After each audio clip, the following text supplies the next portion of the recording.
What's going on, everyone?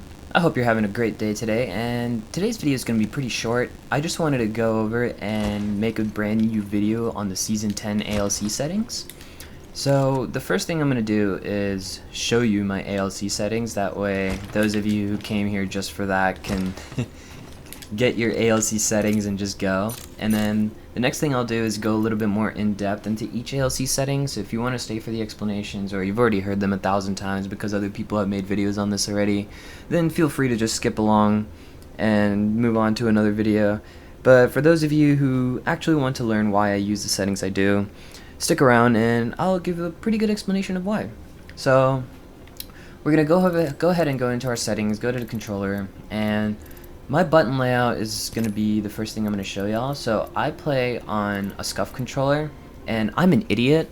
So when I bought my SCUF controller, I didn't buy the EMR tag key that came with it because I didn't know what the EMR tag key was for. So I ended up buying like the paddles, and they're stuck to X and O on my controller. So I had to switch them around just so that my paddles can be a little more comfortable. So all I did was switch my jump button and my crouch button so that my left paddle is going to be crouch and my right paddle is going to be jump.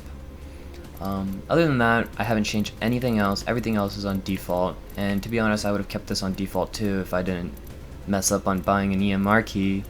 So yeah, and the next thing I'm going to talk about is everything else here should be pretty much standard. Menu cursor speed is preference, trigger dead zones. So my controller, I have digitap triggers, so I don't really need to have a dead zone because it's pretty much just a click of a button. But I know some of y'all use like regular controllers with the large hover bumpers, so it's okay. Like, it's up to you what you want to put the trigger dead zone at. But I made mine 0 because I want it to be instantaneous at the click of my button. Menu cursor speed, your preference. Movement dead zone, this should be on small. If you have a really bad joystick, your left joystick's really bad, then you might want to put this on large. But for the most part, if you put this on small, your movement's going to be 10 times better. Inverted look off if you play inverted. Weirdo. I'm just kidding. No, I'm not. The next thing is I like vibration. So I have heard so much about why you should turn off vibration. And personally, I grew up playing vibration. Like, I have almost 10 plus years on vibration. So for me to turn that off, it feels extremely weird. And I know it does make your gameplay better because I think my gameplay did get better when I turned it off for a month. But I just don't like the feel of it. Like, I feel like I'm just not as immersed into the game, so I keep it on. This is also personal preference. In my opinion, it can make you a better player if you turn it off, but if you leave it on, it's no harm done. Alright, so here is the juicy meat and potatoes of this video. ALC settings. So most of you that have subscribed to my channel have already seen these ALC settings, but those of you who are new to the channel, welcome, and these are my ALC settings. So 0% dead zone, 1% outer, 7 response. These three should never change, in my opinion. So unless you're dead zone, so the only time I recommend changing your dead zone from 0 to anything else is if you have insanely bad stick drift. Like, I'm talking if your controller will start doing 360s every 5 seconds, 6 seconds. That's the time when you should turn this up. Because unless you're like, having a dead zone is really like a crutch on your gaming. Because imagine it as you have to work this amount harder to move your joystick in the position that you want it to go. So if you notice here, the circle on the right will get bigger every time you open the dead zone, and that's how much you'll have to press onto your key for it to actually register.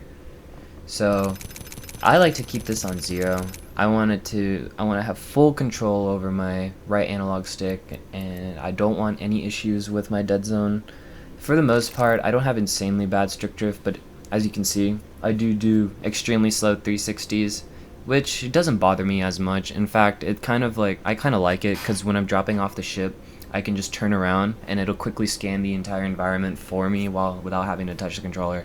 So it's personal preference. But I suggest keeping this off. The next thing I want to talk about is the response curve. So I've tested everything. I've tested 6, 5, 4, 3, 2, 1. I've tested all of these except for anything past 10 is like, what are you doing with yourself? But 7 seems to be a good sweet spot. It just feels really good. It has a good response curve. The way that it's just something that you have to actually put on and test and feel yourself, because it's really hard to explain over the camera as to how sensitivity actually feels like. But in my opinion, it's just much smoother and much crispier, but not as smooth as standard response. It's like almost like an in-between of linear and standard.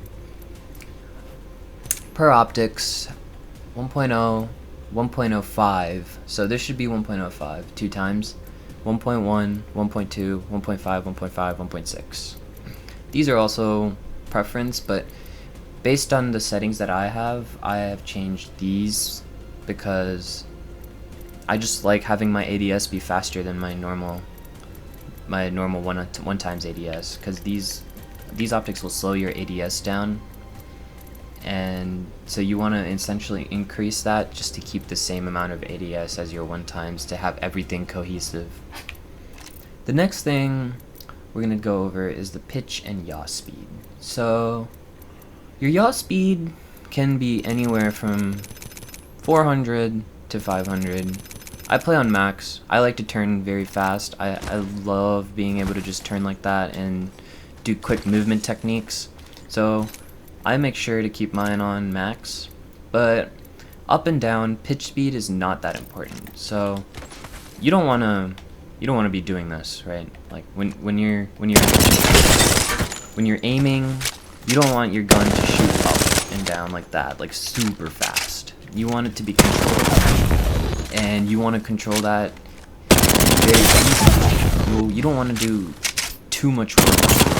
So what this does is having a different pitch speed than your yaw speed will make your recoil control easier, because you have to press less onto the joystick for it to function the same.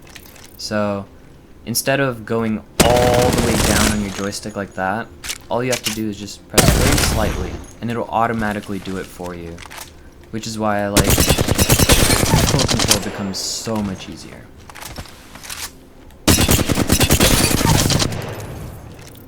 The next thing we're going to go over is the yaw and pitch speed for the ADS. So for this, I found that the sweet spot is anywhere from 130 to 200.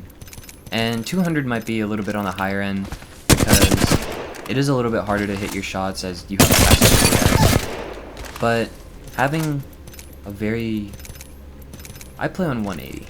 And that's because for me, this is where it's the perfect amount of recoil control as well as being able to use the wingman. And the wingman is my favorite gun in the game, so for the most part I base my movement off of the wingman as well as the R99.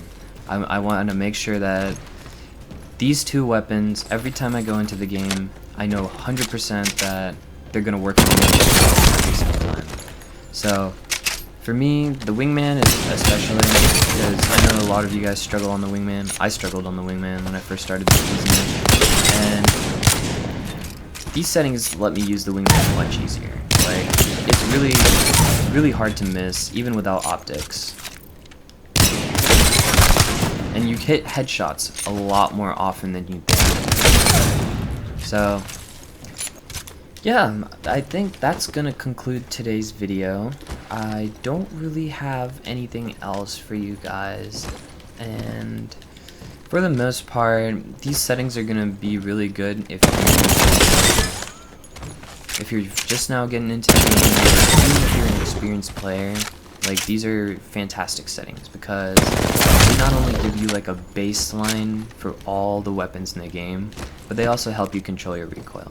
And that's the beauty about ALC settings, is that you want to control the recoil, and you use ALC settings because the standard settings are not good enough. You've gotten to the point where you feel like you have a lot more control over your joystick, and you need that extra control to help you win those extra gunfights. And that's what ALC controls can do for you. So if you're still on the fence about ALC controls, you don't know if they're the things for you, try them out. Try these out, especially these.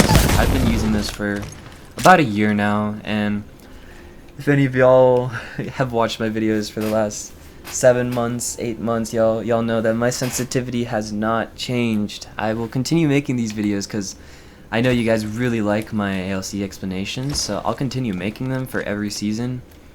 But for the most part, I don't change my settings. Like, once I've found these, I have stuck to them, and possibly the only thing that I would change is my pitch speed, and I made this 400 for a while.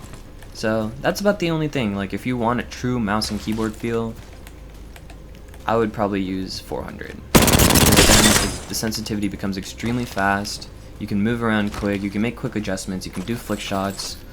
There's just a lot you can do. So yeah, I hope everyone enjoyed this video today, and I will catch you guys in another video. Thanks for stopping by.